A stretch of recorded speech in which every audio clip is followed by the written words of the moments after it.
Healing inflammatory bowel diseases. Do you have gastrointestinal diseases like Crohn's and colitis? Do you think remedies, surgeries, and suffering is the only way through? Or do you actually believe that nature has a plan to heal us if we obey nature's laws and we get the benefits of a healthy longevity life free of disease? So stay there until the end to learn Paul Nilson's story about how he reversed his Crohn's and colitis, how he reversed his intestinal diseases only with a raw food diet and a natural hygiene lifestyle. Stay until the end to learn more.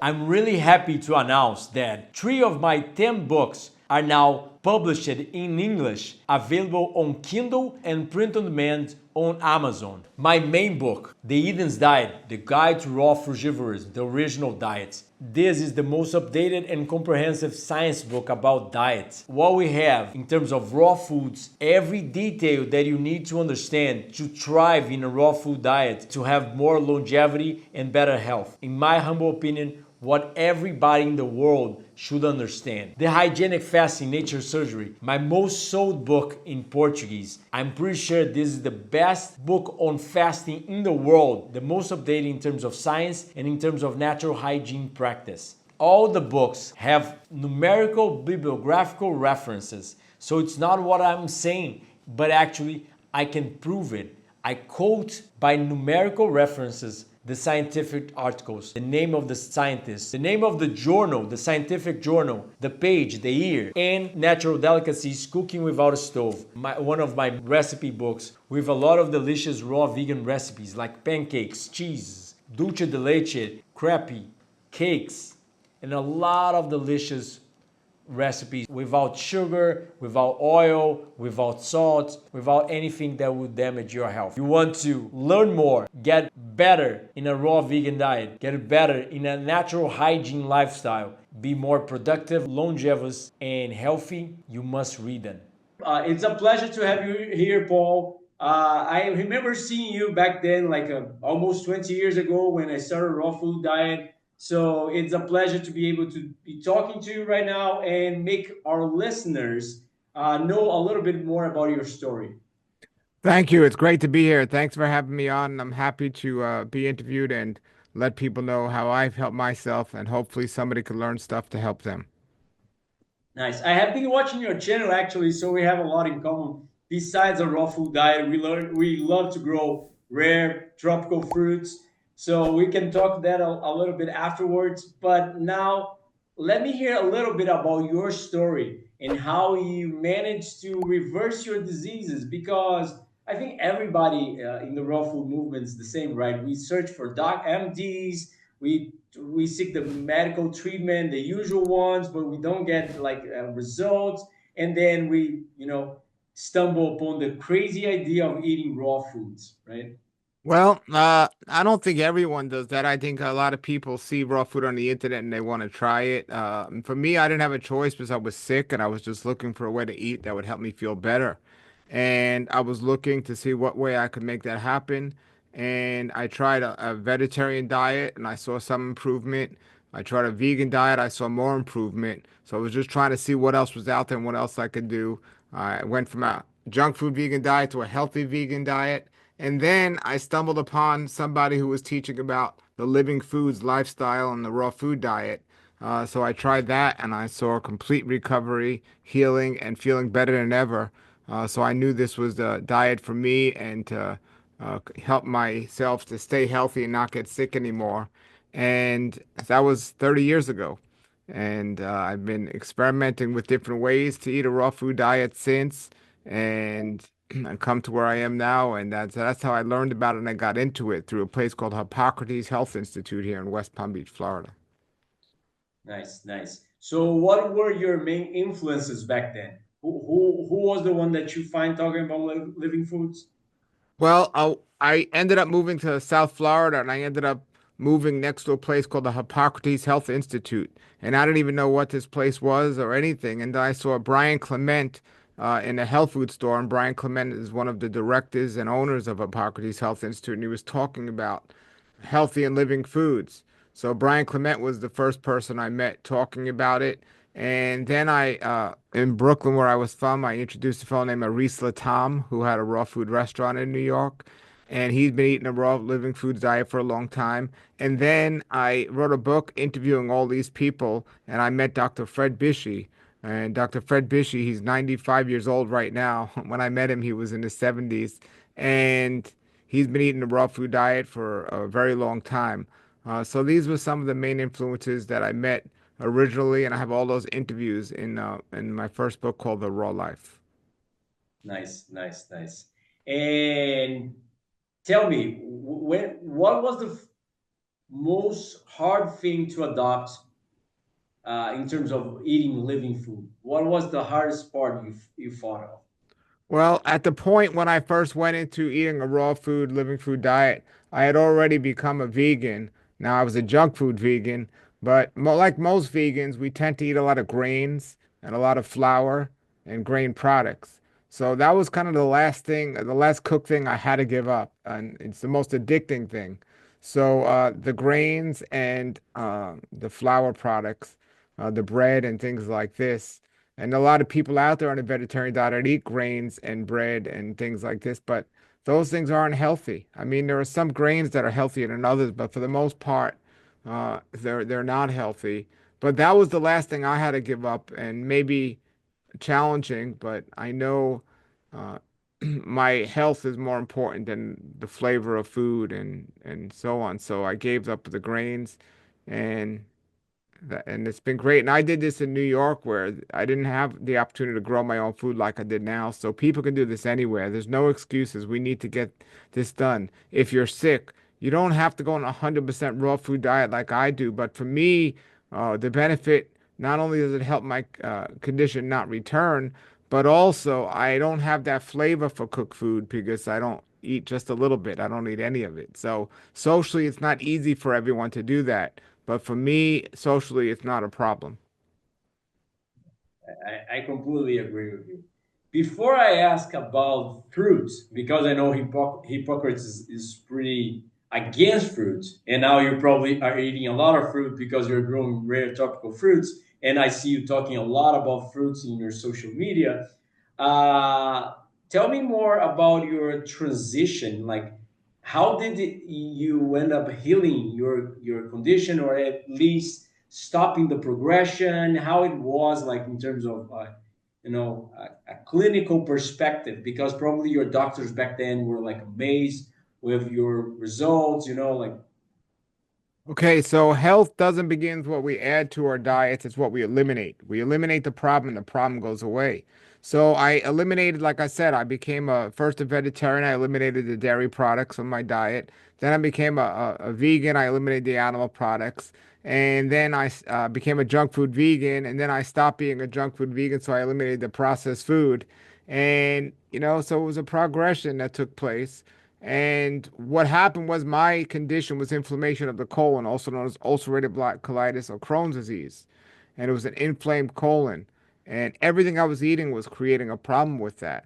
And I couldn't necessarily eat high fiber foods. I didn't know any of this at the beginning. I was just trying to eat raw foods, fruits and vegetables.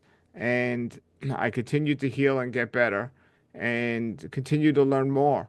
But basically, I eliminated the major things, the wheat, the dairy, and these things that were creating the problem, and the animal products, and that was pretty much the transition. It was a little challenging because I worked in Wall Street in New York, and I wasn't home all day to prepare my food and things like this. So, it's definitely a learning curve. But I didn't also have access to fresh greens on a regular. I had to go pretty far to get fresh greens from the health food store.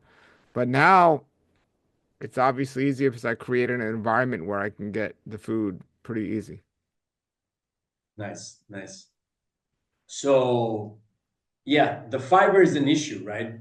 But in the beginning, when you introduced the high fiber foods, you didn't have any flares. Yeah, I did when I was a vegan and vegetarian. I did, and not as severe as I did before. That's why I knew I was improving.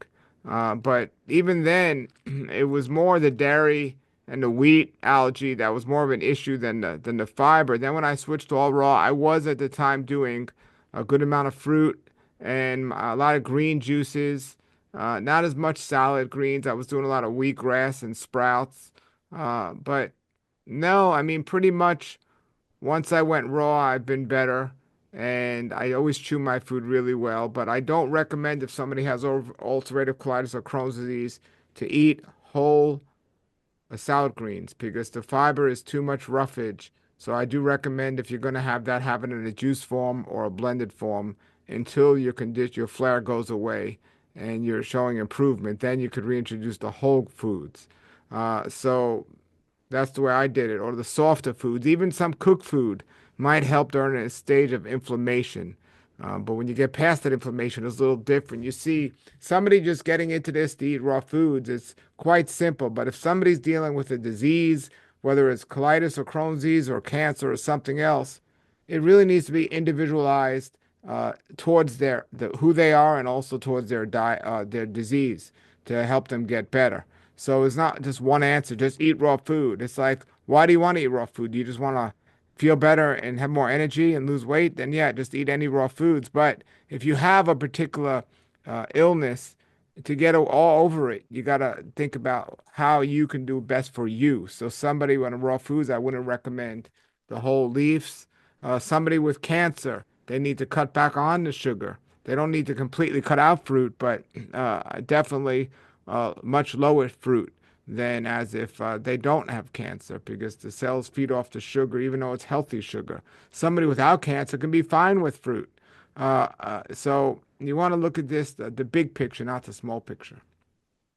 Sure, I completely agree. And I also always emphasize that health is produced by healthful living, as Herbert Shelton used to say, because at least for me, when I started the diet back then, I knew a little bit about natural hygiene, but I didn't know the science. Nowadays, I'm a nutritionist. I have been, studying that for almost 20 years, health for 20 years.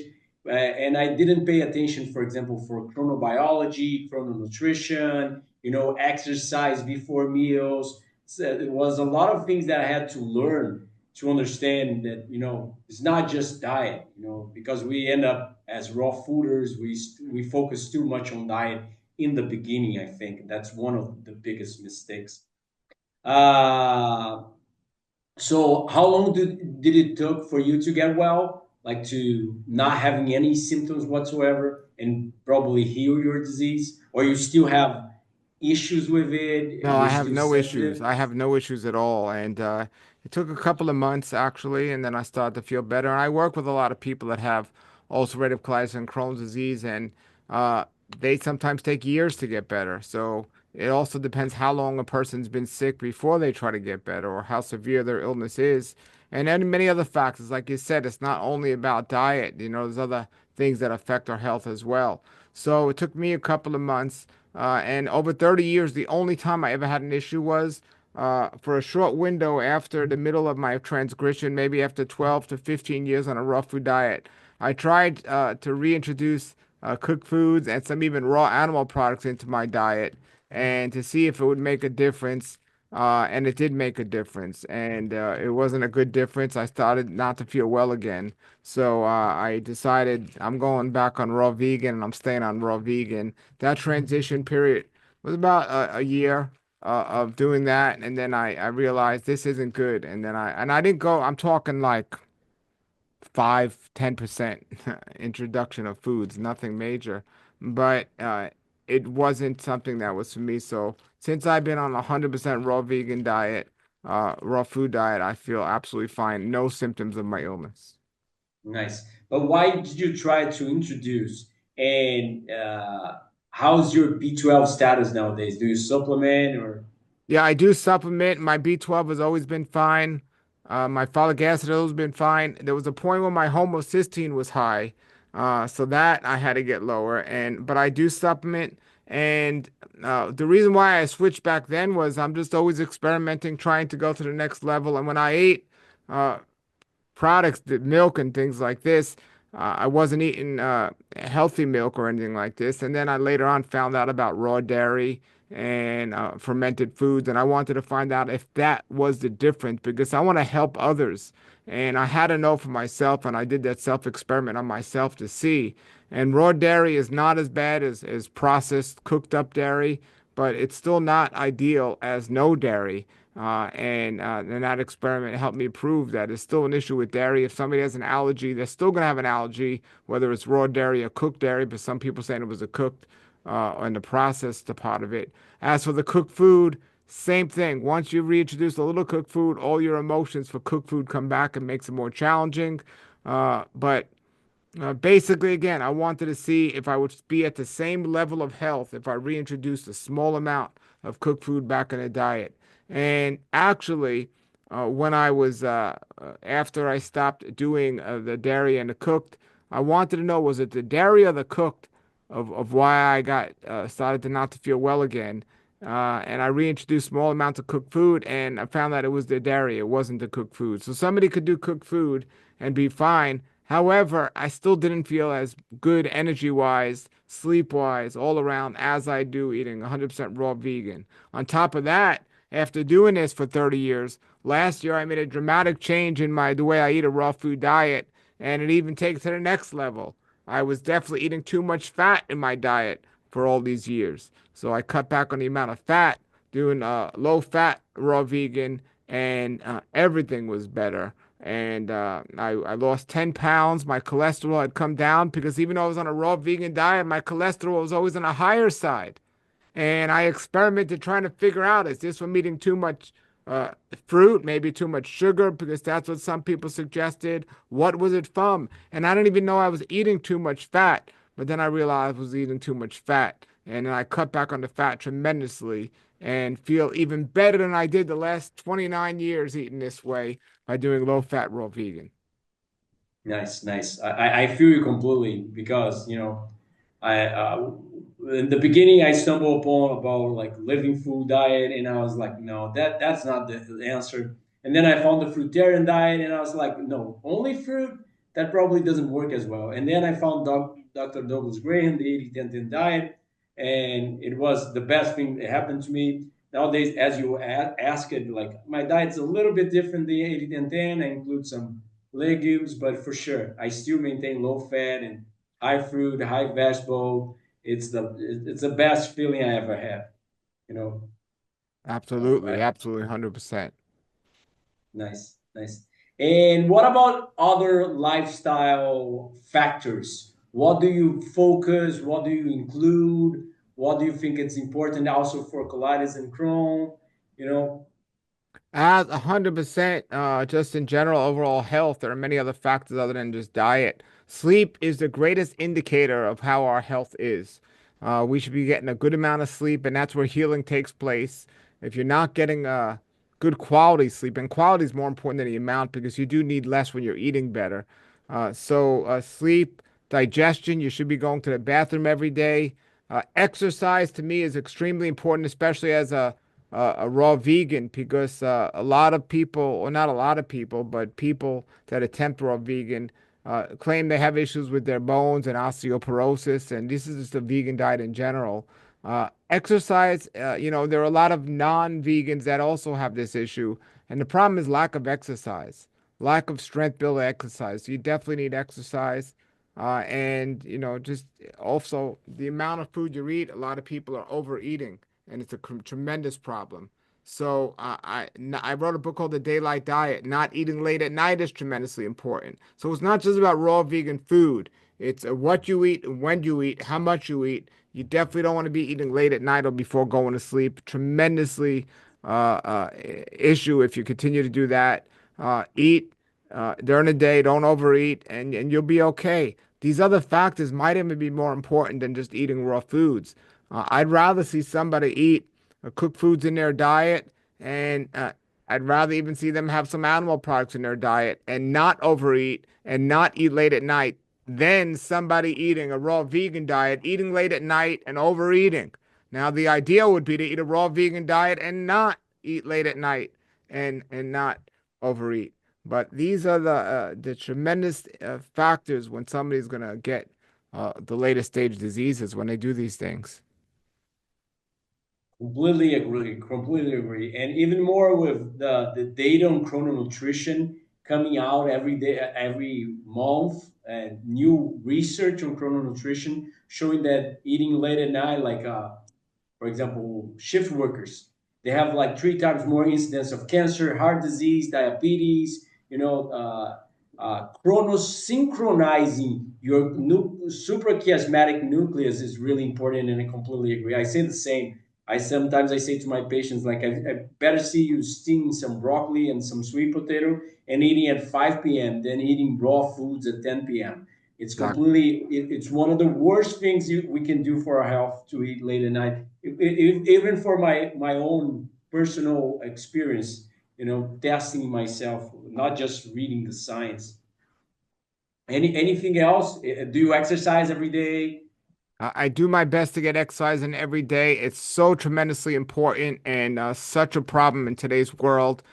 Again, being fit and exercising is a big part of the health puzzle. And if you just ate raw food and you weren't exercising, it's a big problem. And I know firsthand, I'm not happy if I don't get exercise in. So I try to get it done first thing in the day. And if I don't get a good night's sleep because I was up too late, not eating, but just up too late, and I didn't get enough hours of sleep, I do believe sleep is more important than anything. So the only time I would tell somebody to cut back on the exercise is if they're not getting enough rest. But if you get enough rest and sleep, exercise is the next important thing. You want to make sure you're getting being fit, and that could be whatever you enjoy, whether it's riding a bike, swimming, or I like to lift weights. I like to do calisthenics. You need to stay fit and keep your body working. And there are different types of exercise. There's stretching, there's cardiovascular, and there's muscle building. So you need to get all these types of exercise. And some people, like natural hygienists, would say, well, I want to eat the way I would eat as if I was living in nature. And I can't process my foods and I can't do all these unnatural things to my food. Well, it should be the same way with exercise. If you were living in nature, you'd be working for your food. So you wouldn't just go to the supermarket and pick up some food from the shelf. You'd have to climb a tree or at least get a pole saw and get that food down from the tree. So I believe in working for our food and like we would in nature. And the more we can get back to things like that, that's a great amount of exercise in itself. Exactly, exactly. So you pay attention to exercise and to different kinds of exercises. That's pretty important. But when do you sleep? How many hours? And also, what time like are your meals?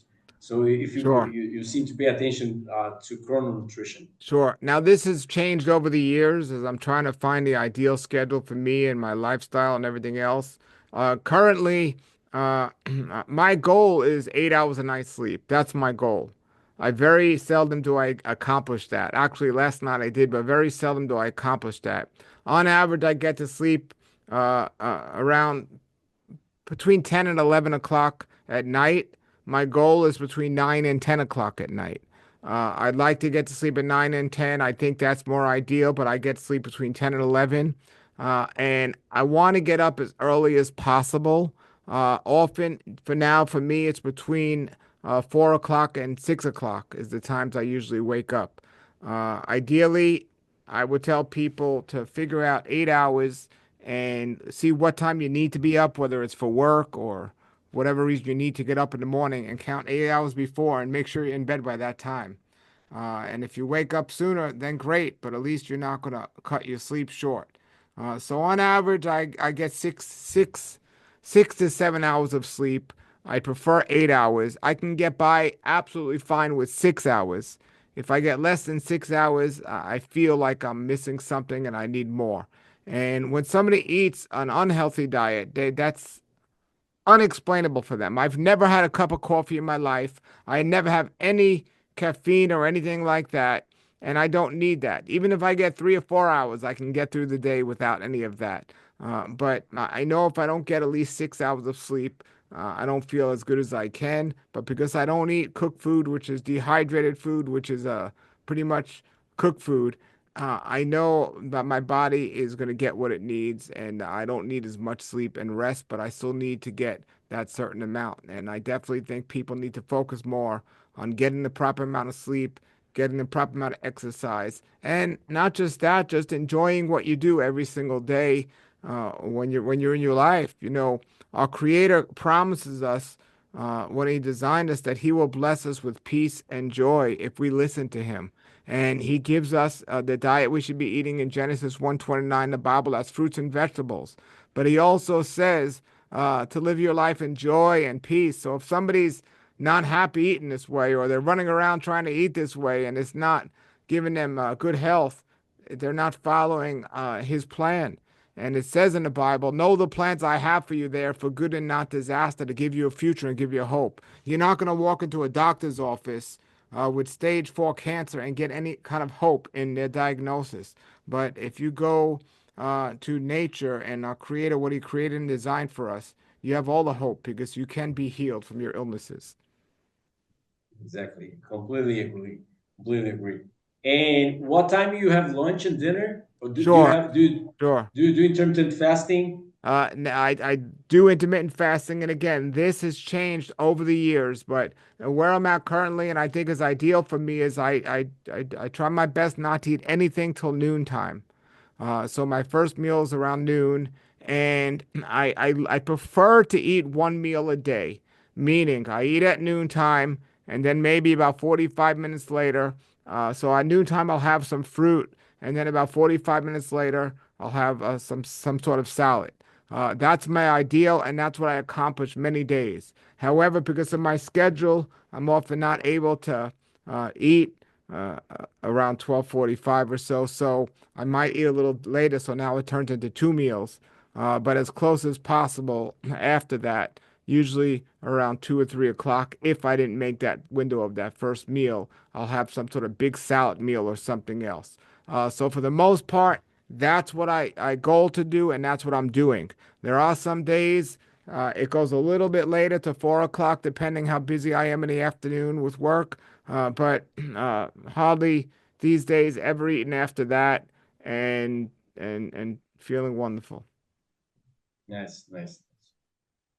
Uh, so let's talk something controversial. So in the beginning, you didn't eat too much. You didn't eat fruit because of the view that fruit is problematic, even though it's raw. And nowadays, you end up eating a lot of fruit, eating a lot more fruit, right?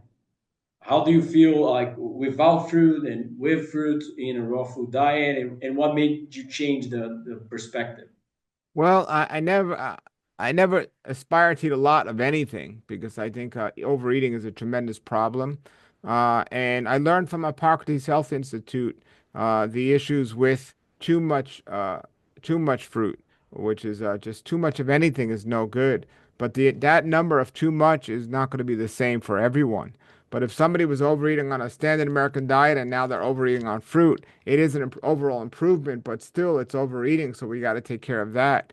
The body doesn't need excessive amounts of food if you're doing this the right way in general at all. But for me, I actually started eating fruits, and when I started out, then I learned about the Hippocrates diet, and I was eating more of the sprouts and living foods and things like this, but still eating too many recipes. And I've also figured out over the years that fruit is a big problem because most people do not have access to healthy fruit. And unripe fruit is a problem, processed fruit is a problem. And most people don't have the opportunity to grow their own food, and it makes a tremendous difference. Store-bought food isn't that amazing. So if you have access to properly grown fruit, whether you're growing it or you know who is, you can eat more and do okay. But if you have to buy your fruit from the store, you gotta look at how you're gonna do that. So I don't suggest getting unorganic fruit pretty much depending on the fruit, but for the most part, I might have some organic oranges, but for the most part, I know how toxic the chemicals are, so I try not to go anywhere near unorganic things. Also, I try not to buy stuff from other countries because there's no regulation on it to the standards of the US, so I don't. like to eat food from other countries. But sometimes it happens, but I don't find it ideal. But if you're growing your own food, that means you're eating it in season, unless you're freezing it, which I do sometimes. But for the most part, you know how the food was processed and handled and made, so you have allowances to eat more. But if you're buying your food from somebody else, I never feel good about getting my food from an unknown source. So, you're a known source, but if I came to visit you and you were providing food for me, it's still unknown to me. I don't know the process, what you're doing and everything else, but I would find out and then I would know. But I don't think it's healthy or wise that we get our food from places we don't know the source, whether it's fruits, vegetables, or whatever. And so when I eat locally, when I eat my own food, I pretty much know the source of where my food's coming from, who grew it, how it was grown, and how long it was stored for, how long it took to get to the supermarket. I always try to research these things. And I think it's a very important thing because not all fruit is the same. Guaranteed, a mango from my tree is not the same as a mango that you would buy in the store, not only taste wise, but nutrition wise. I also know, like bananas that I grow from my tree, they're not sitting on they're not picked super green, even though bananas are the only food that'll properly ripen off a tree. But they're still not picked super green or gassed or anything like that. So I do my best to make healthy choice with that. And now that I have access to my own fruit, I could eat more, feeling comfortable about it. Nice, nice, nice. Yeah, I feel the same. I still have mangoes from the summer because the summer here is different from you guys, right? So I still have mangoes like from 2 months ago, frozen for when I want just blend with some bananas and like because I have like 13 mango trees here, so I have like so many mangoes I couldn't even freeze. It took so long. I lost a lot of mangoes. Well, we'll need to look Uh, at, and you and I need to talk about later about the varieties you have, because I have 50 mango trees, and we'll talk about the 50. variety. Yes. Wow, 50. Wow, nice, nice. There's a Yeah. farm near my house that has 250 varieties of mangoes from all over the world. Wow. Yeah. There's some real huge collector of rare fruits and varieties here in Brazil. Because when I moved here, I was living in the capital, right? When I moved here 8 years ago, I didn't know anything about planting, right? So I let my trees grow too much, I didn't thought about, like doing it in a line, and so I could have a lot more varieties. I have like 3,000 square meters just for planting here, and I have like 300 and something fruit trees on the floor.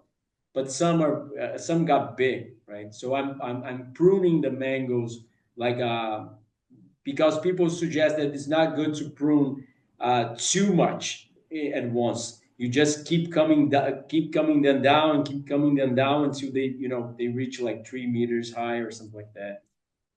So yeah, I'm trying to manage the varieties and the planting with my work because it takes some time to open big holes and to use Well, uh, the whole idea of growing foods in general, and a big part of my diet is sprouts and living foods. And I tell everyone you should grow your own food. And a lot of people say, well, I don't live in Florida or a tropical environment, or I don't have a yard to grow food. Growing sprouts is growing your food. And I grow sprouts and microgreens in my house. It's the majority of my diet. And if you want to truly be healthy, adding the sprouts to your diet is the true living food. Everyone could do it. It's inexpensive, and you could watch one video and learn how to do it. And it's absolutely the best thing you could do from a diet standpoint. And a big part, remember, I said my first meal is fruit. Then I have a giant salad with tons of sprouts. And it has everything you need, and it's amazing. nice. What kind of sprouts do you use? I use the microgreens, sunflower and pea sprouts, and then I use the sprouts, broccoli, mung beans, lentils, and just about everything, all the sprouts. Nice, nice, nice. Yeah, I know. I almost doesn't use sprouts. I just buy vegetables at the market, the food at the farmers market. I buy some fruit. I grow a lot of my fruit already because some trees take like 8 years to produce, right? So I'm still waiting for some. I had my first jackfruits this season. So I have to learn a little bit more about sprouting. So, and what about fasting? Have you ever done water fast or a longer, at least longer 24-hour fast than just intermittent fasting? What are your thoughts on it? Sure, I'm a big advocate of fasting. I'm a big believer in the Bible, and the Bible talks a lot about fasting.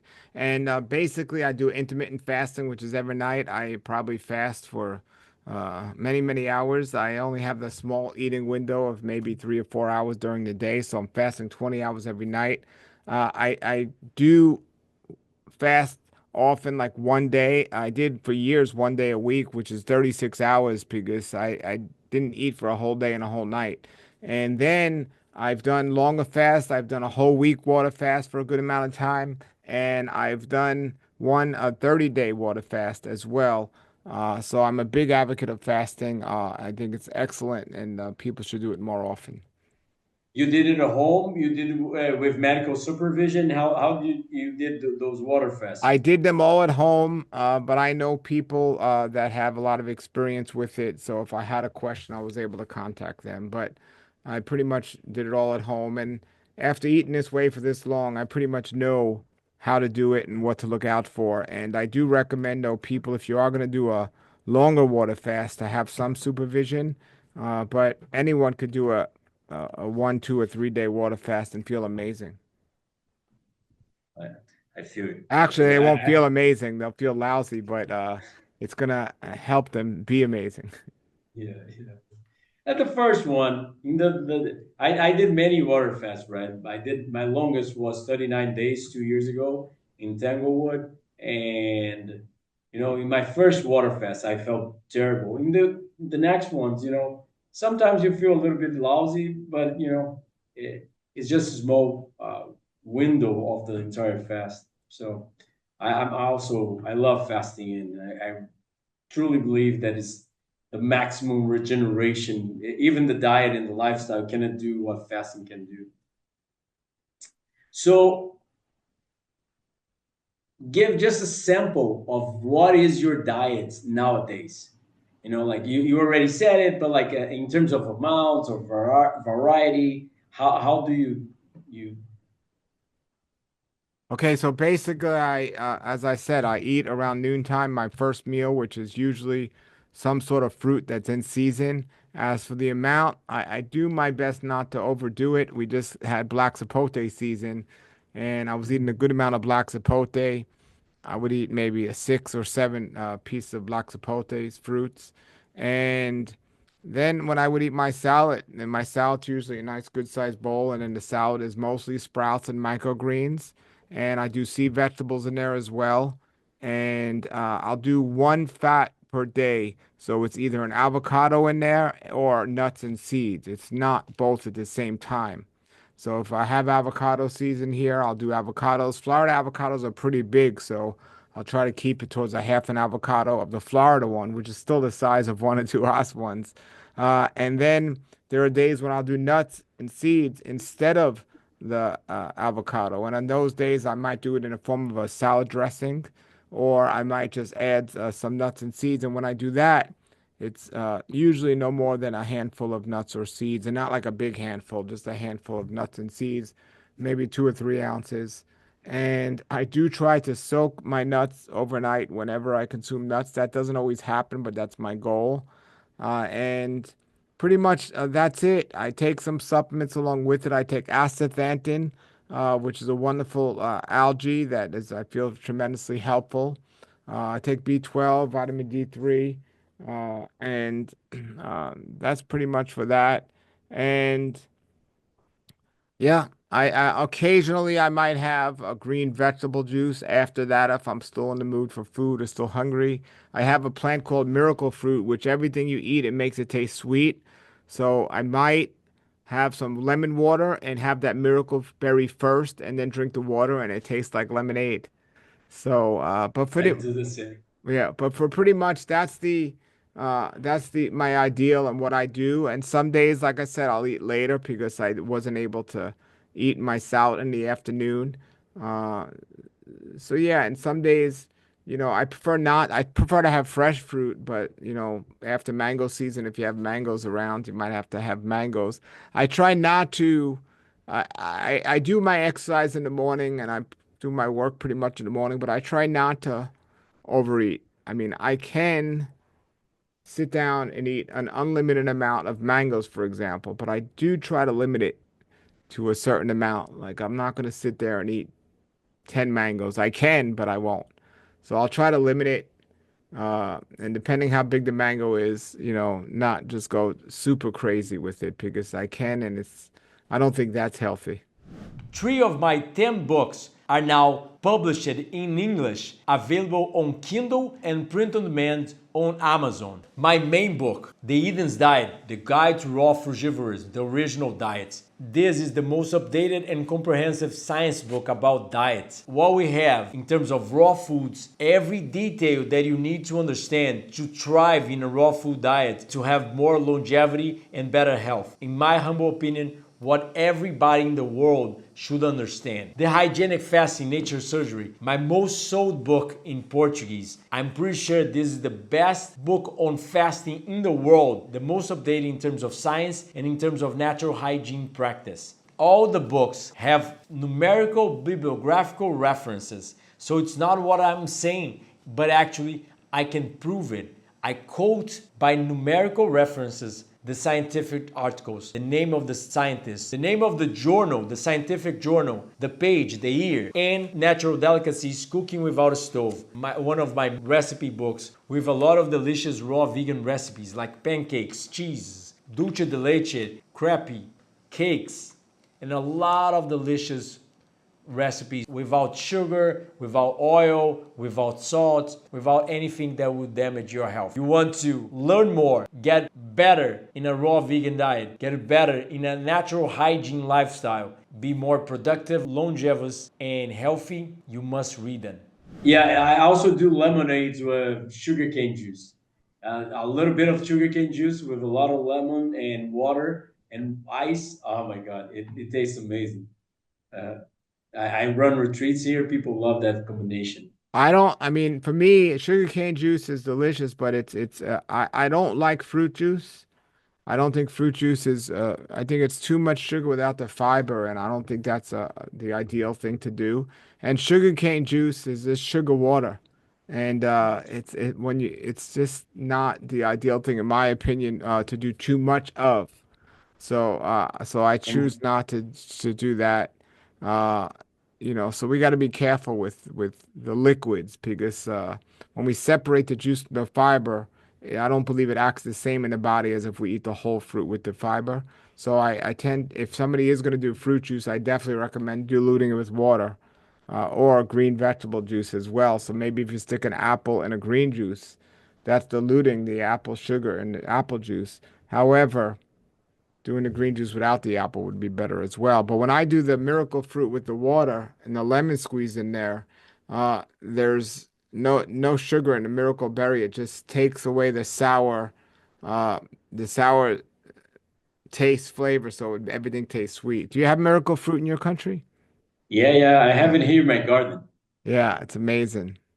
Yeah, it's amazing. Yeah, but I mean like a little bit of sugarcane juice with a lot of water and a little bit of lemon juice for sure. It's not whole, but it's still raw. And I harvest the cane here in my house, so it's ripe and organic. So I don't, I don't get caught in too much in the details, but I focus more on the other. I play tennis a couple hours a day. I garden.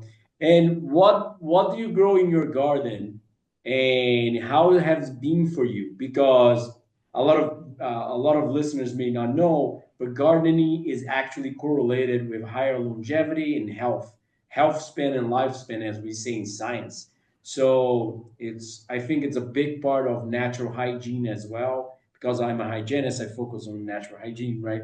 So it's a big part of health. So how has it been for you growing, and how long have you been planting and growing your own food?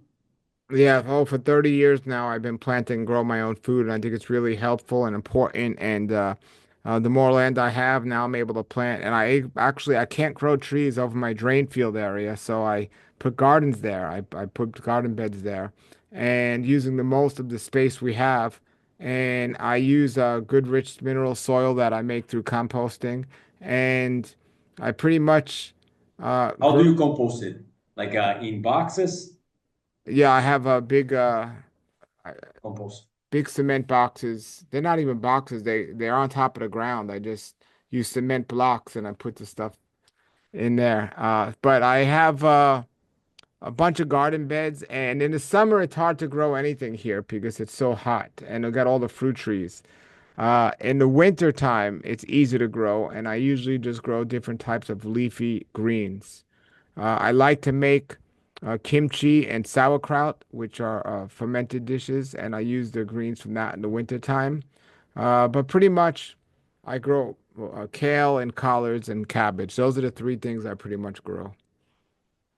And remember, Nice, nice. so besides the kale, collards and cabbage, I'm getting most of my things in my salad from my sprouts that I grow all the time indoors.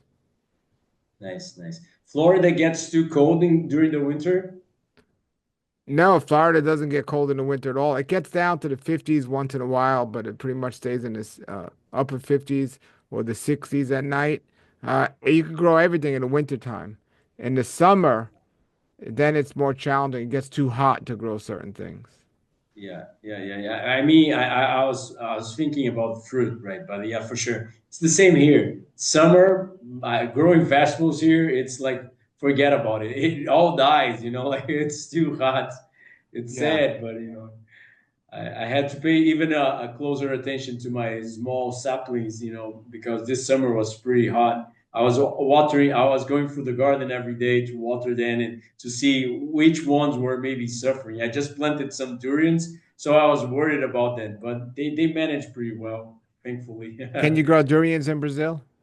Yeah, there's a lot of people growing durians in northeast of Brazil. I know that they're already selling a small, you can see some durians being sold even in the south of Brazil because there's too cold. But I know there's a huge tree, 40-year-old durian tree in botanical garden in Rio de Janeiro. So they probably bring from Thailand 40 years ago, and the tree is like huge, 40 meters or something like that. So I know you can get durian even in the botanical garden, but they don't allow people to go out with the seeds, right?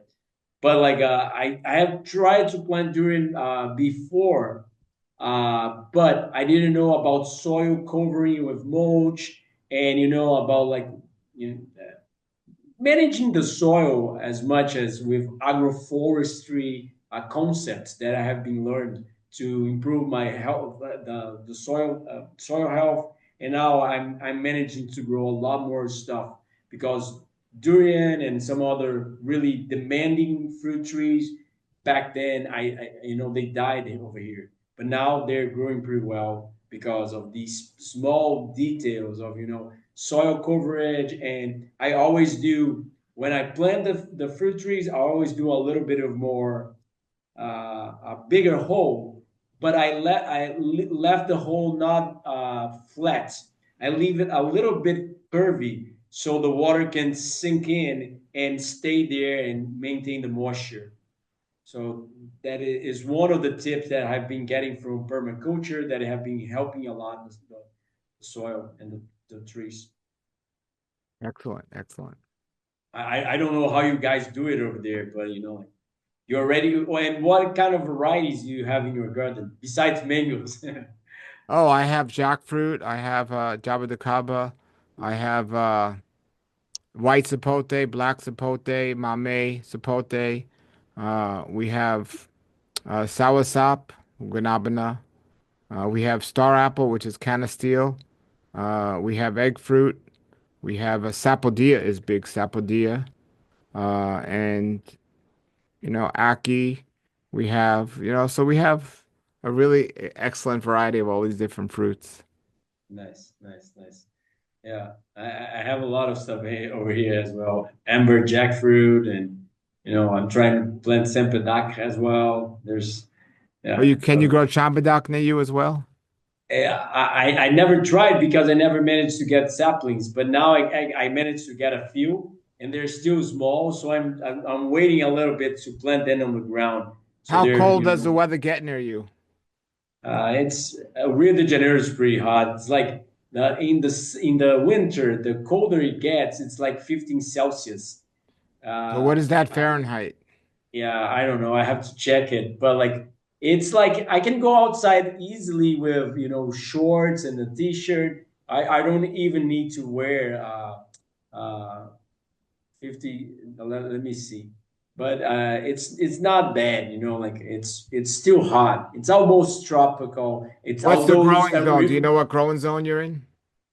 no, I don't. I Okay. have seen that you guys are classified by growing zones, but I never. I don't know. 50 Celsius, 15 Celsius into Fahrenheit. Let's see, Yeah. 59 Fahrenheit. It's the Yeah. lowest it gets in the winter, So but like that. 59. So 59, this is similar to the weather in Florida. Sometimes we get down a little bit colder, but you shouldn't be able to grow durian or uh or champadak there. So you said there's people growing durian and they got durian fruit on the tree? There's a huge one in Rio de Janeiro, like an hour and a half from here, and it grows a lot. People say that it produces a lot. It's like 40 meters, the Wow. tree. Yeah, Wow. Because we and it's can't grow close. durian here because it gets it too cold. Really? Yeah. Yeah. So let's see. I keep trying now that I know that the details from planting because I tried a few years ago and I didn't get any attention to it and it died in the summer, right? Because it was too hot and the soil gets too dry here. But at least I'm seeing the tree growing because you can see new outbursts of leaves, and branches. Sure. So it's doing well. I mean, Sure. Sure. that's it. Well, let me So go ahead. Go ahead. I was just going to finish it and wrap it up. Okay. So it was a pleasure, Paul, to interview you, to get to show people what is actually also my dream, and probably it's yours as well, to tell people that health is easy when you know the details, and to inspire people to eat more raw foods and to be healthier so we would have a better planet, a better quality of life for all of us. So that is my goal with my work, and also I see in your eyes that you are also motivated to teach people and to spread the word about raw foods and natural living. So any last tips for people to that are starting to trying to reverse colitis and Crohn, or trying to be more healthy or grow even fruit trees, what would be your tip? Well, health is more than just diet alone. The diet part's actually easy. The mental part of it and is important because you can't do this having anxiety or worrying about what you're eating, and you got to understand why you're doing it. And also spiritually, I mean, I believe in the Bible and the message of our Creator in the Bible, but other people believe something different. I think it's very helpful to have some belief in some spirituality so you know you're not on your own. You know there's something helping you. And so I think it's good to have a spiritual focus. And and yeah, I mean, to just do it. There's a lot of people online making a lot of different recipes out there showing people how to do it. It definitely helps if you have a coach, somebody at the beginning to help you. It could help you save time and mistakes. But there's a lot of information out there. I make videos on my website here, Raw Life Health Show, and I also have a lot of resources. I have books I wrote with interviews. I'm always interviewing people just to get that information out there. So do the research, everybody. And now, if you've been given stricken with a disease and a doctor tells you don't do that, or you got to make a choice. Who are you going to trust more? The doctor or somebody who's in much better health than your doctor? So most doctors, they're not healthy. They don't know what they're doing. They're trained in controlling the pain from a disease. They don't know anything about getting rid of the disease.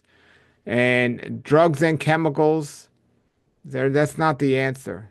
You know, for some people in extreme pain, management situations, for a certain amount of time, they might need that.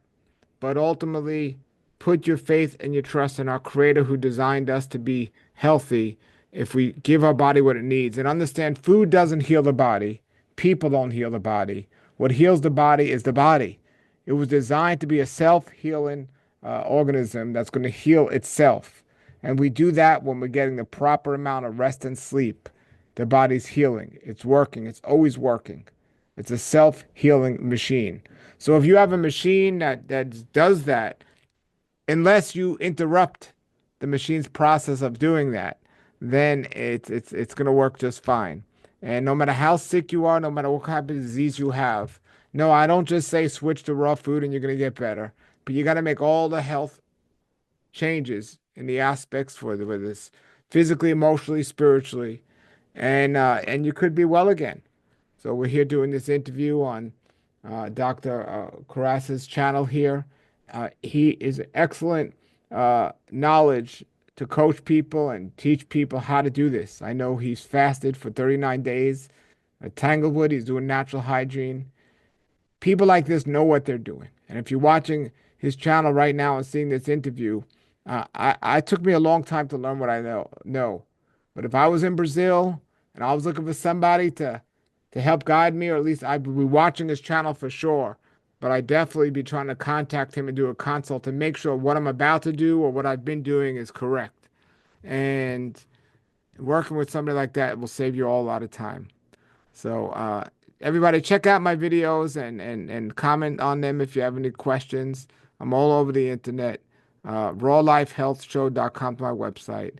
Thank you, Dr. Corassa, for doing what you're doing. And have a great day, everybody, and a great raw life. And by the Thank way, you. you don't need to be all raw to do this.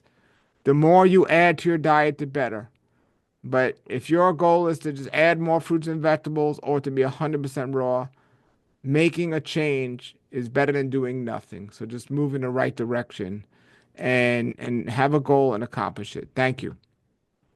Thanks a lot, Paul. And see you guys next time. I hope you enjoyed this interview. And he knows what he's talking about. We need information, we need dedication, we need education, and for sure, guiding with people that went to university, as I did. Almost 20 years of study, almost 10 years of practicing as a nutritionist, formed by a university. It makes a lot of difference. See you guys next time, and thanks for your time.